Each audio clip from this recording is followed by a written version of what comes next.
Bem-vindo à Sala Pastoral. Eu sou o pastor Alejandro Ninauaman e este é o nosso podcast. Gostaria de agradecer por se juntar a nós hoje. O meu sonho é que sejamos uma igreja organizada para amar e servir, e espero que esta mensagem o inspire e motive a dar o próximo passo em sua jornada com Cristo. Esta é uma série de 21 episódios, onde leremos juntos o livro Primeiro o Reino, de Josanã Alves. Capítulo 19. Movidos por princípios. Parte 1.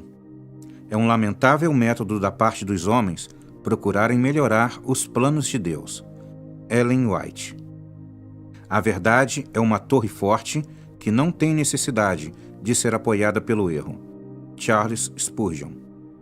Sempre que estou viajando, peço a Deus que coloque em meu caminho pessoas com quem eu possa conversar e apresentar o amor de Jesus.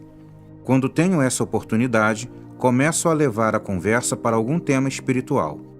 Em certo ponto do diálogo, geralmente ouço a seguinte pergunta: você é religioso? Eu respondo: sim, sou adventista do sétimo dia. A pergunta seguinte, algumas vezes, é: como é a igreja adventista? Como ela funciona?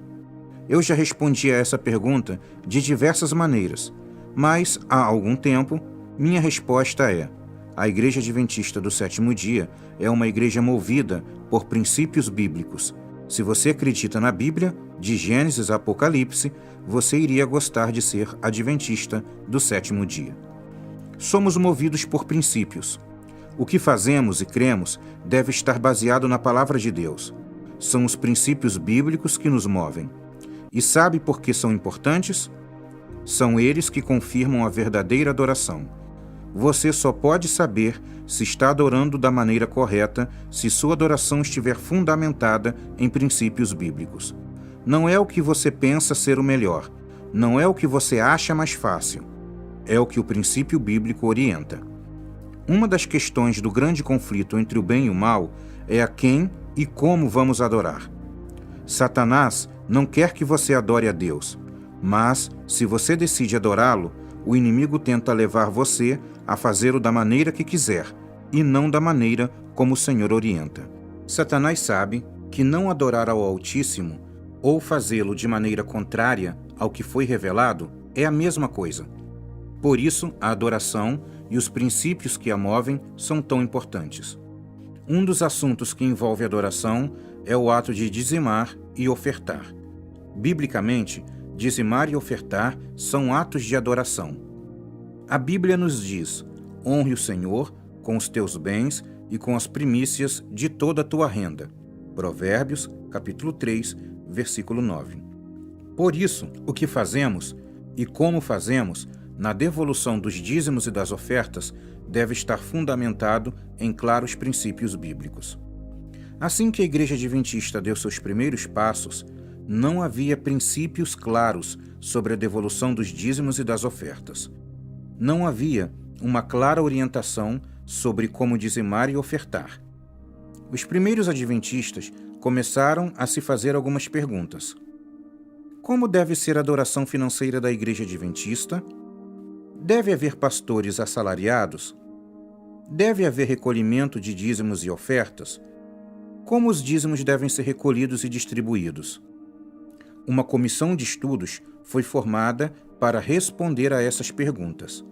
Ela era composta por 5 pastores: Tiago White, D. M. Canwright, S. N. Haskell, J. N. Andrews e Uriah Smith. Eles estudaram os princípios bíblicos sobre adoração financeira.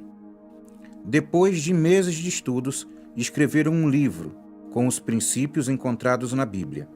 Muito do que fazemos até hoje, como igreja, está baseado nas descobertas que essa comissão fez.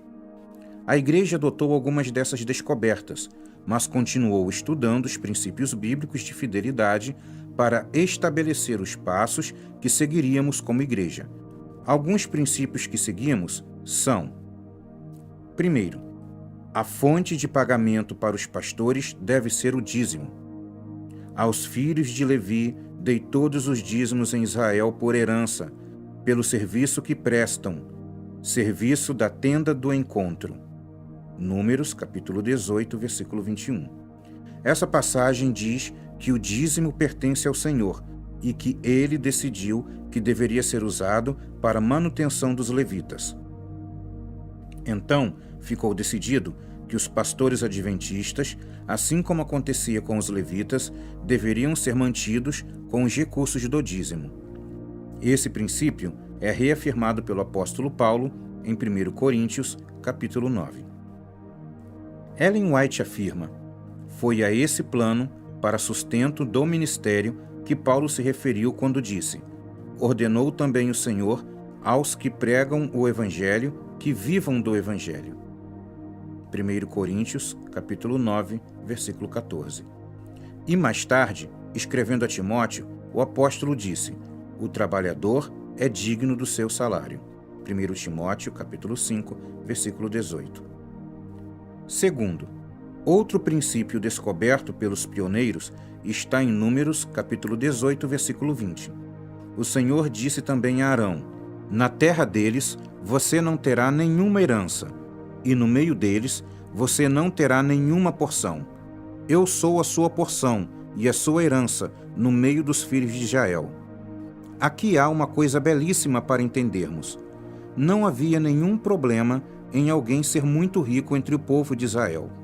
Mas a maneira de se tornar rico era receber um pedaço de terra para criar animais, plantar, colher e adquirir riquezas. 11 tribos tinham sua herança e sua terra. Uma tribo, no entanto, não recebeu nenhuma terra em Canaã. Sabe qual tribo? A tribo dos levitas.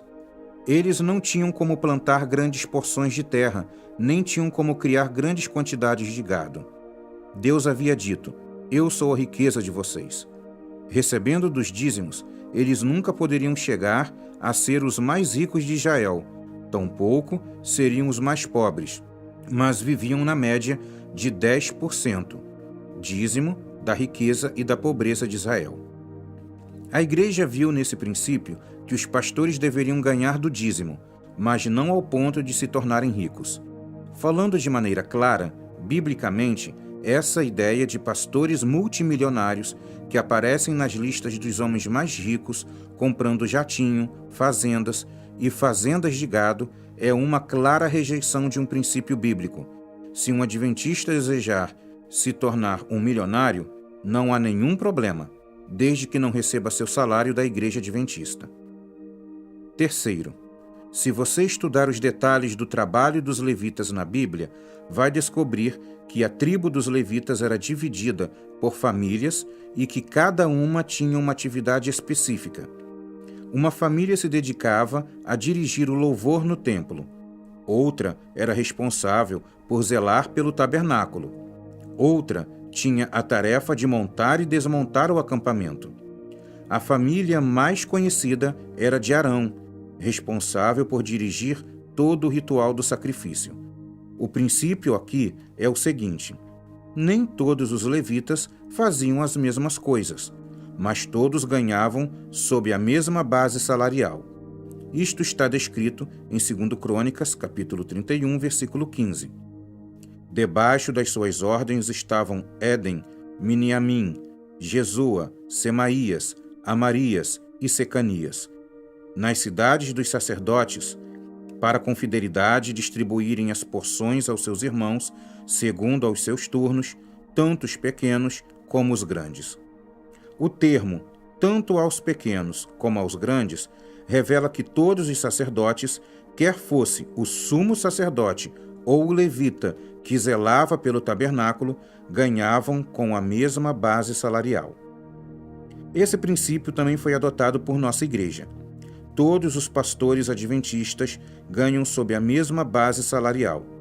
A igreja adota um fator percentual para pagar a todos os pastores, independentemente de onde ele trabalha ou qual função exerça.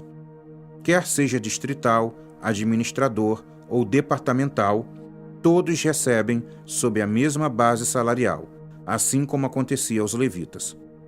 Esse princípio se aplica ao salário, pois em algumas funções pastorais, os pastores atendem um território maior que outras, exigindo assim um reembolso de despesas diferentes de uma função para outra. Por exemplo, a geografia de trabalho de um pastor distrital com 8 igrejas não é a mesma que a de um departamental da União que atende 200 igrejas. Então, o salário de ambos tem a mesma base, mas, logicamente, as despesas de viagem não podem ser as mesmas. Isso é chamado de reembolso e não faz parte da base salarial do pastor, por serem despesas operacionais do trabalho. Outras perguntas a serem respondidas por nossos pioneiros eram: como a igreja deveria recolher os dízimos e as ofertas? Como seria o processo de pagamento dos pastores? Cada igreja deveria pagar o seu próprio pastor? Então eles estabeleceram um quarto ensinamento fundamentado em um princípio bíblico. Veja que descoberta bíblica maravilhosa. Quarto, quando o povo entrou na terra de Canaã, Josué dividiu a terra para as tribos. Cada tribo ficou com uma porção de terra. Apenas uma tribo não recebeu nenhum território, a tribo de Levi. Deus orientou Josué a separar no território das tribos 48 cidades onde os levitas iriam morar. Números, capítulo 35, versículos 7 e 8. Os levitas não tinham território, moravam em cidades espalhadas nos territórios das tribos irmãs. A isso poderíamos chamar de distritos pastorais dos levitas. O mais fácil e lógico era que cada tribo pagasse os seus próprios levitas. Isso era o mais fácil. Cada tribo recolheria o dízimo e pagaria os levitas da sua região. Porém, Deus orientou que não deveria ser assim. Os dízimos deveriam ser recolhidos por todas as tribos e levados para um único lugar, Jerusalém. E depois, alguns levitas responsáveis por isso voltariam pagando os demais levitas. Imagine a complicação. Não existia banco, transferência bancária, nem o aplicativo 7Me. Você consegue imaginar a dificuldade? Por que Deus fez assim? Imagine que você fosse levita em uma cidade próxima à região de Berseba, na área sul da tribo de Judá, e outro levita conhecido trabalhasse nos vales férteis da tribo de Naftali, ao norte. Imagine que houvesse uma seca muito grande na região de Berseba e os habitantes não tivessem recursos para devolver os dízimos e pagar os levitas da sua região. Enquanto os habitantes da tribo de Naftali tivessem uma colheita extraordinária, elevando o valor do dízimo às alturas. Provavelmente você pensaria: eu não quero mais ser levita aqui em Judá, quero me mudar para a região de Naftali, para poder manter minha família. Aqui está a beleza da sabedoria divina. O homem não é capaz de pensar nisso. Deus, em sua sabedoria infinita, é capaz de pensar em tudo. Todo o dízimo de Israel era reunido em um único lugar, em Jerusalém, e depois havia levitas que tinham a função de retornar pagando os levitas de todas as 48 cidades, segundo Crônicas 31, 11 a 15. Essa era a maneira de Deus fazer com que um levita não invejasse o levita de outro lugar e impedia que um levita fosse rico enquanto o outro padecesse necessidades. É exatamente assim que a Igreja Adventista paga os seus pastores.